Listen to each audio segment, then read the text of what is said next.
제가 듣기로 우리 더 나누는 교회가요, 6월, 7월에 초대교회의 기쁨과 평안을 나누는 교회라고 하는 슬로건으로 말씀을 나누고 있다고 들었습니다. 그래서 6월 한 달 동안 기쁨에 관한 말씀을 목사님께서 전해주셨고, 또 그 말씀에 따라 기도하고, 또 그 배우고 기도한 말씀대로 여러분의 삶 가운데 살아가기 위해서, 실천하며 살아가기 위해서 노력하고 있다고 노력하고 있다고 들었습니다. 근데 제가 기쁨과 평안에 대해서 생각을 하다가요, 나에게 있어서 기쁨과 평안을 오히려 반대로 기쁨과 평안을 누리지 못하고 빼앗아가는 것들은 뭐가 있을까? 기쁨과 평안을 내가 누리지 못하고 빼앗기게 하는 상황들은 뭐가 있을까라는 생각을 해보게 되었습니다. 제가 요즘 종종, 괜찮은가요? 마이크 소리 괜찮은가요? 네, 열심히 조절해 주셔서 감사합니다. 네, 제가 요즘 종종 잠을 이루지 못하는 날들이 좀 있습니다. 여러분도 아시다시피 제가 오랫동안 사역했던 교회를 사임을 하고 지금 좀 쉬는 시간을 갖고 있는데요.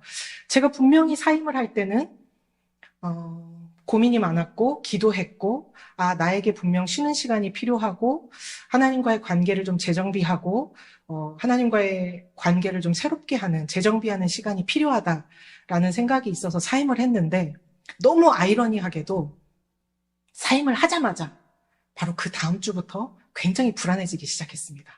분명 쉼이 필요하고 이런 시간이 필요하다라고 생각했는데 그 다음 주부터 바로 불안해지기 시작했습니다. 저만 빼고 온 세상이 다 바쁜 것 같고, 저만 빼고 모두 다 할 일이 있고 정말 열심히 살아가는 것 같고, 물론 평소에도 알긴 알았지만, 내가 없어도 이 세상은 잘 돌아간다는 것을 알았지만, 내가 없어도 이 세상이 아무 문제가 없구나를 눈으로 확인하고 확인 사살을 받으며 현타가 막 오면서 그 두려움에 잠을 이루지 못하는 날들이 종종 있었습니다. 제가 왜 잠을 못 이룰까? 두려움이 저를 엄습해 올 때 생각이 꼬리에 꼬리를 물고 꼬꼬무를 하느라고 잠을 못 이루더라고요. 이 두려움은 어디서 오는 걸까를 생각해 봤습니다. 근데 빨리, 하루라도 빨리 나도 사역을 다시 시작해야 되는 거 아닐까? 한 살이라도 더 어렸을 때 학위라도 하나 더 따야 되는 거 아닐까? 나도 빨리 경력을 쌓아야 되는 거 아닐까? 라는 조급함이 올 때 제가 생각을 많이 하게 되고, 그럴 때 염려와 걱정과 근심이 오고 두려움이 오게 되고, 그럴 때 제 눈을 가려서 하나님을 바라보지 못하게 하고 잠 못 이루게 되더라. 하나님께서 애써 내 삶 가운데 부어주신 그 평안을 제가 빼앗기게 되는 것을 발견했습니다. 여러분은 어떠신가요? 여러분 잠 못 이루게 하고 하나님께서 애써 여러분의 삶 가운데 부어주신 그 기쁨과 평안을 선택하지 못하고 누리지 못하고 빼앗기게 하는, 여러분을 염려하게 하는 그러한 일들은 무엇이 있으십니까? 마이클 키언이라고 하는 사람이 있습니다. 마이클 키언이는요, 6살 때 미국 캘리포니아 산타로사 주니어 컬리지에 입학했고요. 4년 후 10살 때 미국 사우스 알라바마 대학에서 인류학사 학위를 받고 세계 최연소로 대학을 졸업하는 졸업자가 되었습니다. 그리고 에드워드 위튼이라는 사람이 있습니다. 이 사람은 15살 때 브랜다이스 대학에 입학했고요. 25살 때 프린스턴 물리학과에 진학해서 박사 학위를 받았고요. 28살에 프린스턴 정교수로 임명을 받았습니다. 별로 감흥이 없으시죠? 누군지 모르니까. 나랑 별로 상관없으니까. 근데 여러분 이렇게 한번 생각해 보세요. 우리 동건 형제님 후배가 동건 형제님 막 권총 때문에 FF를 맞아가지고 졸업을 아직 못하고 있는데, 후배가 공부를 잘해가지고 동건 형제님보다 졸업도 빨리 하고 동건 형제님이 진짜 가고 싶었던 회사에 정말 많은 연봉을 받고 스카웃돼서 먼저 취직하게 된 겁니다. 축하한다, 진짜 잘됐다 말은 할 수 있겠지만 배가 좀 아플 것 같습니다. 여러분보다 늦게 미국에 온 후배가 여러분보다 영어도 훨씬 잘하고 여러분보다 먼저 취직하고 신분 문제도 막 해결되고, 나는 아직 신분 때문에 막 어떻게 해야 될 줄 모르고 고민하고 있는데 신분 문제도 해결되고 좋은 연봉과 좋은 조건을 받고 취직했다고 생각해 보십시오. 어떨 것 같습니까? 축복해 줄 수 있겠지만 그 후배를 보는 마음이 참 불편할 것 같습니다. 자주 보고 싶지는 않을 것 같습니다. 우리보다 미국에 늦게 온 사람이 신분도 해결하고 집도 사고 우리보다 더 잘 정착할 때 축복해 줄 수는 있겠으나 좀 배가 아프고 우리의 마음이 조급해질 것 같습니다. 우리는 살아가면서 때때로 하나님, 제가 금수저를 바라는 건 아니지만 은수저를 바라는 건 아니지만 적어도 발맞추어 갈 수 있게 도와주셔야 되지 않나요? 하나님, 저만 자꾸 뒤처지는 것 같아요. 하나님, 저도 좀 빨리 가야 될 것 같아요. 라고 다른 사람들과 비교하며 내가 뒤처지는 것만 같이 느껴질 때 우리는 조급해지고요. 그럼 그 조급함이 우리로 하여금 염려하게 하고 근심하게 하고 두려움을 느끼게 하고, 그래서 그 조급함이 우리의 눈을 가려서 하나님을 바라보지 못하게 하는 때 우리는 살아가면서 종종 경험하게 됩니다. 오늘 우리가 읽은 이 본문 말씀은요, 우리가 너무나 다 잘 알고 있는 말씀입니다. 하나님께서 이스라엘 백성들을 430년 동안 종되었던 그 애굽 땅에서 마침내 이제 이끌어내서 약속의 땅 가나안으로 인도하여 가실 때에 홍해를 건너게 되는 그 장면입니다.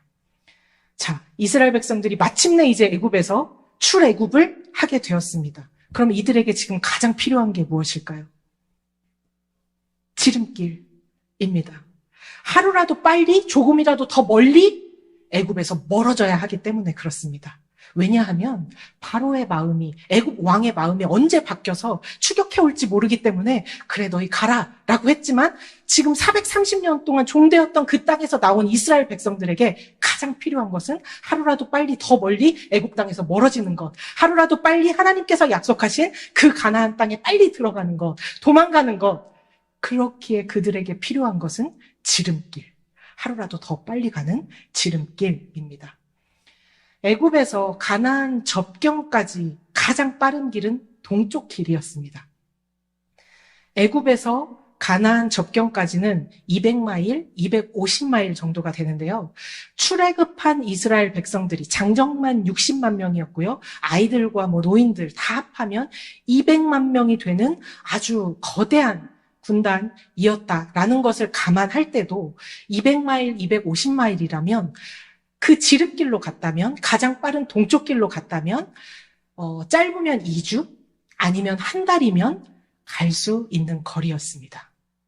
그런데 하나님께서 굳이 애써 이 종되었던 애굽에서 이스라엘 백성들을 이끌어내어 인도하신 길은 가장 빨리 가는 동쪽이 아니라 돌아가는 아주 먼, 가장 먼 남쪽 길이었습니다. 홍해가 어디였을까? 모세와 이스라엘 백성들이 애굽을 나와서 진쳤던 그곳이 어디일까? 그 위치가 어디인가에 대해서는 의견이 분분하지만 우리가 알 수 있는 사실은 무엇이냐면 그 길은 지름길은 아니었다는 것입니다. 가장 빠른 동쪽 길이 아니었고 멀리 돌아가는 남쪽 길이었다라는 것입니다. 모세와 이스라엘 백성들이 남쪽에 진을 쳤습니다. 아니나 다를까 얼마 가지 않아 그곳에 진을 친 것은 그들의 자살 행위였습니다. 왜냐하면 이스라엘 백성들이 아직 애굽을 벗어나지 못하고 애굽의 남쪽 어딘가에서 방황하고 있다더라. 이스라엘 백성들이 아직 애굽을 벗어나지 못했다더라 라는 소식을 애굽의 바로왕이 듣게 되었습니다. 그래서 바로왕이 수천의 말병거들과 무장된 군인들을 이스라엘 백성들을 추격하기 위해서, 쫓기 위해서 보냈습니다. 어떻게 됐을까요? 모세와 이스라엘 백성들은 동쪽으로는 홍해가 있고 북쪽에서는 애굽의 무장된 군인들이 그들을 추격하고 있고 남쪽으로는 끝도 없는 사막이 있는, 더 이상 어떻게 도망갈 수 없는 진퇴양난의 위기에, 대위기에 처하게 되었습니다. 이스라엘 백성들이 모세를 원망하기 시작합니다. 불평하기 시작합니다. 왜 그럴까요? 두렵기 때문이죠. 왜 두렵지 않겠습니까? 이제 그들이 자기뿐만이 아니라 자신들의 아이도, 가족이 그냥 그 광야에서 죽게 되었는데 왜 두렵지 않겠습니까? 그들이 이렇게 불평합니다. 안 온다고 했잖아. 우리를 왜 설득해서 여기까지 데리고 나와서 애굽에 우리를 묻을 땅이 없어서, 우리를 매장할 무덤자리가 없어서 우리를 광야로 끌고 나와서 여기에서 죽게 만드는구나 라고 원망하고 불평하기 시작했습니다. 여러분들, 중요한 사실은 그들이 지금 이 위험에 처하게 하는, 먼 길로 돌아가게 하는 이 길은 누가 인도하신 것이죠? 하나님께서 인도하신 길이라는 사실입니다. 하나님께서는 왜 굳이 마침내 이스라엘 백성들을 그 종되었던 400년 종되었던 애굽 땅에서 이끌어내셔서 약속의 땅 가나안 땅 지름길이 아닌 가장 먼 돌고 돌아가는 남쪽 길로 그들을 인도하셨을까요? 13장 17절에서 그 이유를 알 수가 있습니다. 우리 한번 같이 읽어볼까요? 13장 17절 말씀입니다. 시작. 바로가 백성을 보낸 후에 블레셋 사람의 땅의 길은 가까울지라도 하나님이 그들을 그 길로 인도하지 아니하셨으니 이는 하나님이 말씀하시기를 이 백성이 전쟁을 하게 되면 마음을 돌이켜 애굽으로 돌아갈까 하셨습니다. 하나님께서 그들을 지름길이 아닌 돌아가는 길로 인도하신 이유는 뭐라고요? 그들이 마음을 돌이켜서 애굽으로 돌아갈까 봐. 왜요? 그들이 길을 떠나자마자 그들이 얼마 되지 않아 곧 지름길로 갔다면 처음으로 마주하게 되는 것이 무엇이냐면 국경 수비대입니다. 여러분, 이스라엘 백성들은 기억하십시오. 430년 동안 노예 생활을 했고 군사훈련을 받지 못한 사람들입니다. 그런데 이들이 국경 수비대와 마주하면 전쟁을 치러야 되고 어떻게 해서 운 좋게 이겼다 하더라도 블레셋 땅을 지나가는 것이 지름길인데 블레셋 족속들은 그 당시에 철기 문화가 왕성했던 가장 강한 세력을 형성하고 있던 족속들이었습니다.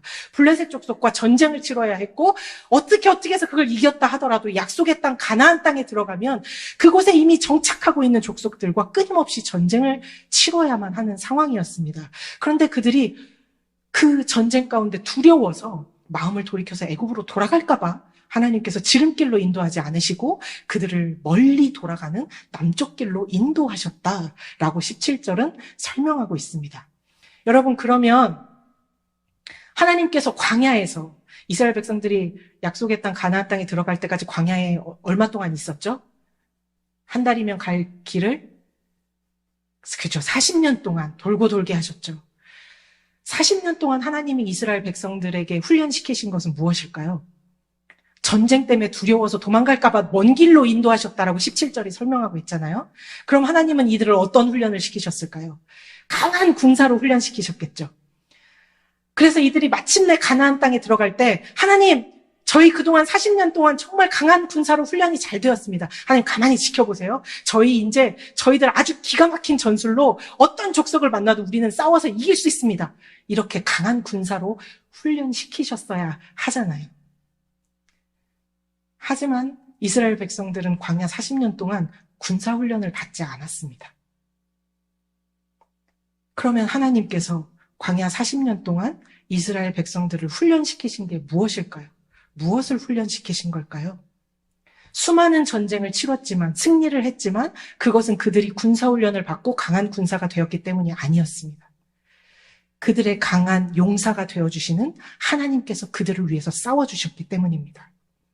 광야 40년 동안 그들이 배웠던 것은 나의 강함이 되어주시는 하나님께서 우리를 어떻게 지키시고 보호하시고 인도하시는가. 하나님께서는 끊임없이 그들의 삶 가운데 확인시키시고 그들의 삶 가운데 새겨주셨다라는 사실입니다. 그들이 배운 것은 어떻게 하나님과 동행하느냐, 어떻게 하나님을 전적으로 의지하느냐, 어떻게 하나님을 전적으로 바라보느냐, 어떻게 하나님을 붙잡느냐, 그 하나님이 우리를 어떻게 인도하시는가, 그 하나님은 누구신가, 우리는 누구에게 속한 백성인가. 하나님께서 끊임없이 광야 40년 동안 훈련시키신 것은 그것, 하나님을 전적으로 바라보고 의지하도록 훈련시키셨다라는 사실입니다. 그렇다면 여러분, 우리가 살아가면서 만나는 우리의 고난도 마찬가지일 것 같습니다. 여러분, 이 땅에서 우리가 만나게 되는 어려움과 고난들, 그것들이 우리를 강한 용사로 만들어주는 걸까요? 제가 생각할 때 고난은 저를 강하게 만든다기보다 정말 솔직히 말하면 독하게 만드는 것 같습니다. 도끼를 품게 만드는 것 같습니다. 여러분 혹시 이런 경험 해보셨나요? 저는 미국에 와서 이런 경험을 종종 했습니다. 분명 내가 잘못한 게 아닌데, 내가 네이티브 스피커가 아니라는 이유로 분명 억울하고 내가 그런 게 아닌데 굉장히 부당한 대우를 받는 것 같다라는 느낌을 받을 때가 있습니다. 난 분명 배운 사람이고, 나 분명히 그거 객관적으로 탁탁 따져가지고 논리적으로 따질 수 있는데, 그날 그 단어가 생각나지 않았어요. 그래서 제가 너무 쭈글쭈글해지면서 sorry 그랬어요. 그리고 집에 가서 잠을 자려고 누웠는데, 갑자기 발끝에서부터 머리끝까지 혈압이 확 오르면서, 혈압이 확 오르면서 너무 억울한 거예요. 뭐 화가 나고 제 친구한테 전화를 했어요. 상황을 설명했어요. 제 친구에게 저보다 먼저 미국에 온 제 친구가 가르쳐줬어요. 그럴 때는 수영아, 영어로 꼭 따지려고 하지 말고 영어가 생각 안 나면 한국말로 너의 감정을 막 표출해. 막 화를 내. 한국말로 막 화를 내. 그러면 그 사람들이 너를 얕잡아보지 못할 거야. 자면서 결심했습니다. 내가 다시는 이런 수모를 당하지 않으리. 다음에 또 이런 경우가 있으면 한국말로라도 따지리라. 여러분, 고난은 저를 강하게 하지 않고 도끼를 품게 했습니다. 믿음을 지키려면 우리가 강해져야 하니까 하나님께서 우리에게 고난을 주셔서 우리를 연단시키는 걸까요? 마가복음에 보면 예수님과 제자들이 배를 타고 강을 건너가는 장면이 있습니다. 근데 그때 광풍이 불어서요, 배에 막 물이 차는 상황이 생겼습니다. 이 제자들이 아주 절체절명의 위기를 맞이하게 된 거죠. 그때 예수님은 뭐 하고 계셨죠? 주무시고 계셨습니다. 그래서 제자들이 막 예수님께 달려가서 막 깨우면서 예수님 일어나세요. 막 광풍이 와서 우리가 죽게 생겼어요 지금. 예수님이 뭐라고 하시죠? 뭐 이렇게 두려워하느냐 믿음이 적은 자들아. 그러면서 뭐라고 하시죠? 그 광풍더러 잠잠하라 고요하라 명령하시니까 잠잠해집니다. 이 말씀의 의도가 무엇일까요? 야, 니는 어쩜 그렇게 믿음이 없나? 책망하려고 하시는 걸까요? 그래서 그 일이 있은 후에 제자들은 다음에 또 광풍이 불었을 때 막 배에 물이 차고 배가 뒤집히려고 하는 그 상황 가운데서 야, 지난번에 혼났잖아. 말하지 마. 막 이러면서 참았을까요? 아니요. 또 예수님 달려가서 예수님 좀 일어나세요. 또 광풍이 왔어요. 라고 흔들어 깨웠겠죠. 이 이야기의 결론이 무엇인지 아십니까? 그 자리에 있던 사람들이 저자가 누구이기에 광풍도 잠잠케 하는가? 예수님이 누구신지를 알게 되었다는 사실입니다. 예수님은 제자들이 만나는 많은 상황과 어려움과 고난들 가운데서 예수님이 누구신가를 끊임없이 알려주셨고 그 예수님과 깊은 인격적인 관계를 세워나가기를 원하셨다라는 것이죠. 주님께서 우리가 살아가면서 만나는 어려움과 문제와 고난들을 통해서 우리에게 원하시는 게 무엇일까요? 정말 고난을 많이 받으면 여러분 두렵지 않을까요? 산전수전, 공중전 다 겪은 여자야. 다 덤벼. 나 괜찮아. 이렇게 되는 걸까요? 저는 저의 10대, 20대는 정말 의식주가 해결되지 않는 불안한 상황들이 정말 많았는데요. 제가 그런 상황들을 많이 겪었으니까 하나님 이제 저는 어디에 가도 어디서든지 잘 잘 수 있고요. 저는 뭐 어떤 고난이 와도 상관없어요. 그렇게 될까요? 정말 솔직히 말씀드리면요. 권사님들 계시면 죄송하지만 나이가 들어가면서 제가 느끼는 것은 다시 그때 그 시간, 그 문제가 나에게 온다면, 그 시간이 나에게 온다면 너무 싫을 것 같습니다. 너무 두렵습니다. 왜냐하면 얼마나 추운지 알기 때문에, 얼마나 배고픈지 알기 때문에, 얼마나 아픈지 알기 때문에. 고난은 우리를 강하게 하고 그 고난이 또 와도 견딜 수 있을 만큼 우리를 단련시키는 것은 아닌 것 같습니다. 여러분 미드텀, 파이널 매 세메스터마다 시험 보는데 나 지난 학기에 봐봤잖아 미드텀 괜찮아 뭐 나 할 수 있어 이렇던가요? 미드텀 기간만 다가오면 숨이 안 쉬어지고 두렵죠. 왜 그렇죠? 그 기간 동안 내가 얼마나 고군분투할지 잠 못 자고 또 얼마나 막 그냥 성적 안 나오면 또 막 내 스스로 자괴감에 막 빠지면서 공부를 미리 했어야 되는데 막 이런 내 모습을 알기 때문에 두렵죠. 저희 어머니가 돌아가셨는데 돌아가시기 전에 암투병을 하셨습니다.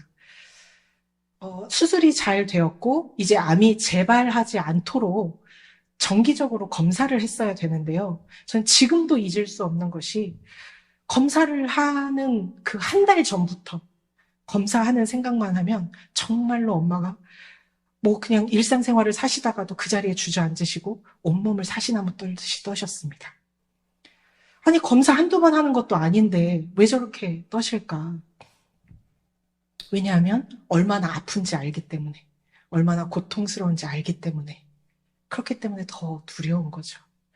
고난은 우리를 단단하게 해서 와봐라, 고난! 이렇게 연단시키는 것은 아닌 것 같습니다. 우리가 만나게 되는 어려움과 걱정과 어떤 이런 고난들을 통해서 하나님께서 우리에게 원하시는 것은 무엇일까요? 그것을 통해서 나의 연약함을 알고 나의 강함이 되어주시는 하나님을 우리의 삶 가운데서 경험하고 확신하고 우리의 삶 가운데 새겨가는 것이죠. 그래서 그 하나님을 전적으로 의지하고 하나님과 동행하는 삶을 살아가도록 하는 것. 그것이 하나님께서 우리에게 어둠의 터널을 지나가는 그 시간을 주시는 의미라고 생각합니다. 제가 이 쉬는 시간을 보내면서 굉장히 두려워서 잠 못 이루는 날이 많았다고 했잖아요. 어느 날인가는 몇 날 며칠 계속 눈물이 나는 거예요. 내가 왜 이렇게 우는 거지? 미쳤나 싶을 정도로 막 엉엉 눈물이 나는 거예요. 그래서 울다가 잠이 들었습니다. 여러분, 울다가 잠이 드는 날 종종 있지 않으십니까? 남자친구가 속썩여서 여자친구가 나를 안 만나겠다고 해서 나보고 못생겼다고 해서 울다가 잠드는 날 종종 있지 않으십니까?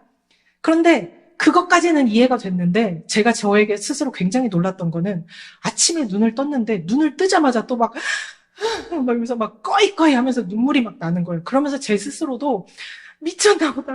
오늘 병원에 가봐야겠다. 우울증인가? 나 왜 이러지? 막 이러면서 눈물이 막 펑펑 나는 겁니다. 그리고 그날 저녁에 수요일이어서 동네에 수요 예배 갔습니다. 찬양도 안 들어오고 말씀도 안 들어오는데요. 목사님이 말씀 끝나고 또 막 기도 인도를 하시는데 또 막 꺼이꺼이 눈물이 나는 거예요. 제가 멈출 수가 없어요. 옷 소매가 다 젖었고 그 교회는 화장지가 없더라고요. 밑에 카펫이 막 다 젖었어요. 제가 눈물 콧물 다 흘려서 코를 닦다가 이제 더 이상 닦을 데가 없어요. 남의 교회 와서 이게 무슨 민폐지 말면서 막 펑펑 울다가 그 몇 날 며칠 이유도 없이 막 울던 제 마음 깊은 곳에 그 슬픔 가운데 막 울던 제가 제 마음 깊은 곳에서 한마디 고백이 탁 하고 튀어나왔습니다. 하나님, 나를 버리지 마세요. 하나님, 나를 버리지 마세요. 하나님, 나를 도와주세요. 여러분, 우리가 어둠의 터널을 지나는 것과 같은 그 시간을 하나님께서 우리에게 허락하실 때 하나님께서 우리에게 원하시는 것은 여러분, 우리라는 사실입니다. 하나님께서 우리에게 원하시는 것은 나 좀 봐. 나랑 같이 시간 보내자. 내가 너의 강한 용사가 되어줄게. 내가 너를 위해 싸워줄게. 내가 너를 인도할게. 내가 너와 끝까지 함께 할게. 나와 동행하자. 그 하나님을 우리의 삶 가운데 새기고 그 하나님을 바라보고 붙잡기를 원하신다라는 사실입니다.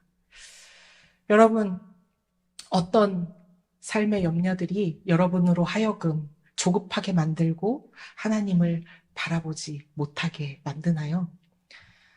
하나님, 도대체 어느 때까지겠습니까? 제가 이렇게 오랫동안 기도했는데 도대체 내 자녀가 언제 돌아오는 걸까요? 나의 이 신분 문제가 언제 해결될 수 있는 걸까요?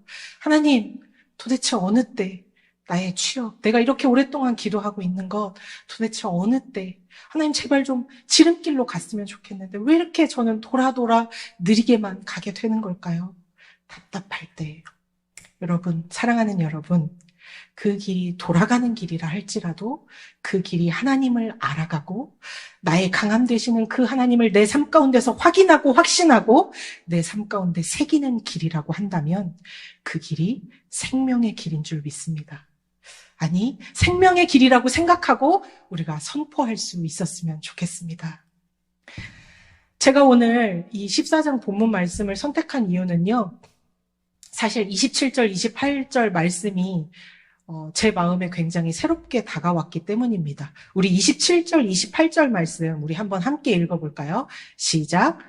모세가 곧 손을 바다 위로 내밀매 새벽이 되어 바다의 힘이 회복된지라 애굽 사람들이 물을 거슬러 도망하나 여호와께서 애굽 사람들을 바다 가운데 엎으시니 물이 다시 흘러 병거들과 기병들을 덮되 그들의 뒤를 따라 바다에 들어간 바로의 군대를 다 덮으니 하나도 남지 아니하였더라. 이 말씀이 제 마음에 굉장히 새롭게 다가왔습니다. 저에게 이런 궁금증이 생겼습니다. 홍해를 가르셨던 하나님께서 바다를 다시 엎으셔서 닫으셨다고 했습니다. 그리고 그곳에 이스라엘을 추격하던 애굽의 군사들을 다 수장시키셔서 하나도 남지 않게 하셨다라고 했습니다. 하나님이 그날 그 홍해에 정말 덮어버리고 싶으셨던 건 무엇이었을까? 라는 궁금증이 생겼습니다.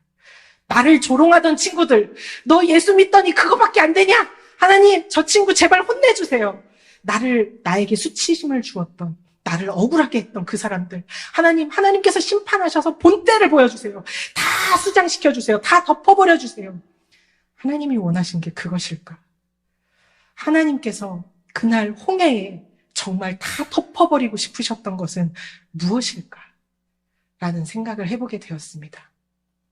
이스라엘 백성들이 430년 동안 노예 생활하면서 그들이 받았던 수치심, 상처, 아픔, 그들로 하여금 틈만 나면 거기가 좋았는데 다시 되돌아가고 싶다라고 생각하는 그 안일함을 쫓아가는 모든 습성들, 하나님의 백성으로 하나님께 속한 자로 살아가지 못하게 하는 그들의 발목을 잡는 모든 아픔들, 생각들, 하나님께서는 이스라엘 백성들이 그 모든 것을 그 홍해바다에 던져버리고 하나님께서는 그것을 덮어버리심으로 다시는 그 상처와 아픔이 그들이 하나님께 속한 자로 살아가는데 영향력을 발휘하지 못하도록 다 덮어버리고 싶으셨던 것은 아닐까.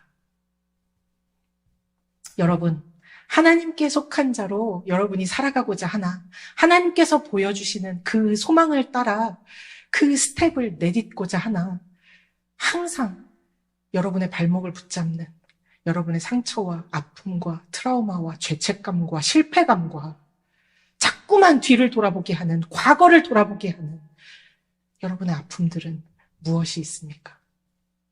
오늘 하나님께서는 저와 여러분 그 아픔들 모두 그 홍해 바다에 던져버리기를 원하십니다. 그리고 그 모든 것들을 다 덮어버리고 그것들이 우리가 하나님께 속한 자로 살아가는데 영향력을 발휘하지 못하도록, 하나도 남지 않도록, 다시는 보지 못하도록 덮어버리기를 원하신다라는 사실입니다. 맥스 루케이도라고 하는 목사님이 계십니다. 그 목사님이 어느 날 설교에서 본인의 어린 시절에 경험했던 것을 소개하셨습니다. 맥스 루케이도 목사님은요, 텍사스에서 나고 자라셨습니다. 한 번도 바다를 보지 못하셨는데요. 어느 날 방학이 되어서 캘리포니아 삼촌 집에 놀러를 가게 되었습니다.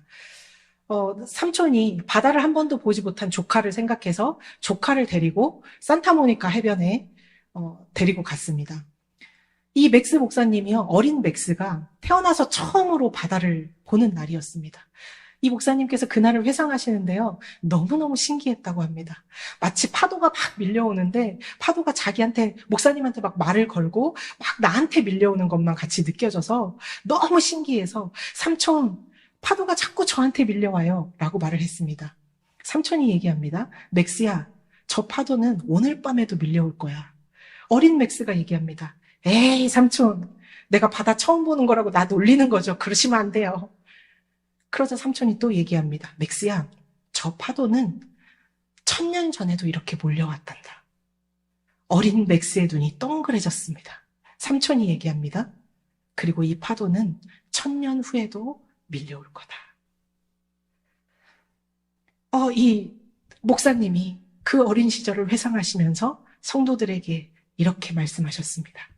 사랑하는 성도 여러분, 하나님의 은혜는 이와 같아서, 하나님의 은혜는 이와 같아서 어제도 오늘도 내일도 우리를 향해 밀려옵니다.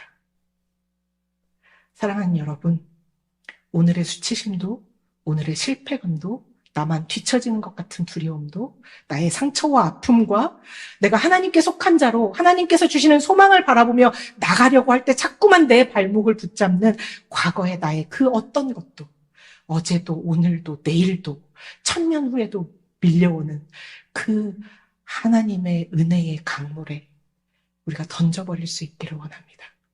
하나님은 그 모든 것을 덮으시고 다시는 그것들이 우리의 삶에 영향을 끼치지 못하도록 하나님께 속한 자로 소망 가운데 걸어나갈 수 있도록 그 모든 것을 다 덮어버리기를 원하신다라는 사실입니다. 오랫동안 기도하는 그 일이 홍해가 갈라지듯이 여러분 속히 해결될 수 있기를 저는 간절히 소망합니다. 하지만 우리가 기대하고 생각하는 방법대로 이루어지지 않는다 하더라도 선하신 주님, 가장 좋은 것으로 우리에게 주시고 가장 선한 길로 인도하시는 주님, 우리의 강함이 되어주시는 그 주님을 우리의 삶 가운데 새기고 바라보고 의지할 수 있기를 원합니다. 하나님께 속한 자로 살아가고자 하나 매일 마주하게 되는 크고 작은 일들로 두려워하는 저와 여러분에게 모세가 이렇게 권면합니다. 우리 13절, 14절 말씀 우리 함께 읽어보겠습니다. 13절입니다. 시작. 모세가 백성에게 이르되 너희는 두려워하지 말고 가만히 서서 여호와께서 오늘 너희를 위하여 행하시는 구원을 보라. 너희가 오늘 본 애굽 사람을 영원히 다시 보지 아니하리라. 여호와께서 너희를 위하여 싸우시리니 너희는 가만히 있을지니라. 아멘. 사랑하는 여러분, 어떤 인생의 시즌을 보내고 계십니까?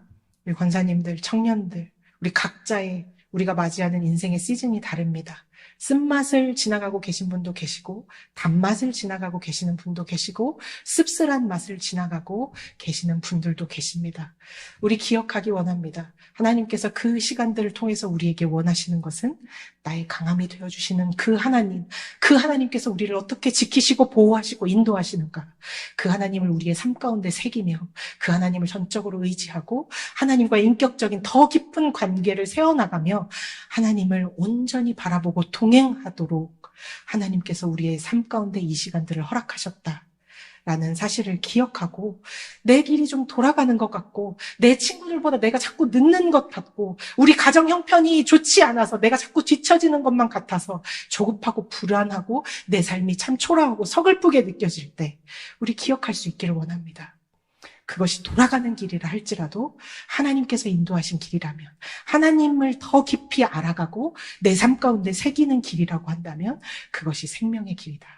우리는 그 영원한 나라를 바라보고 살아가는 하나님께 속한 자들이다 라는 것을 기억하면서 우리가 하나님께 속한 자로 살아가는 것을 막는 모든 상처와 아픔과 여러분의 수치심과 실패감과 죄책감과 그 좌절, 그 모든 것들을 오늘도 밀려오는 그 하나님의 은혜의 강물에 던져버리고 하나님께서 보여주시는 그 소망의 길로 믿음의 걸음을 걸어나갈 수 있는 저와 여러분의 삶이 되어주기를 주님의 이름으로 부탁드립니다. 아멘.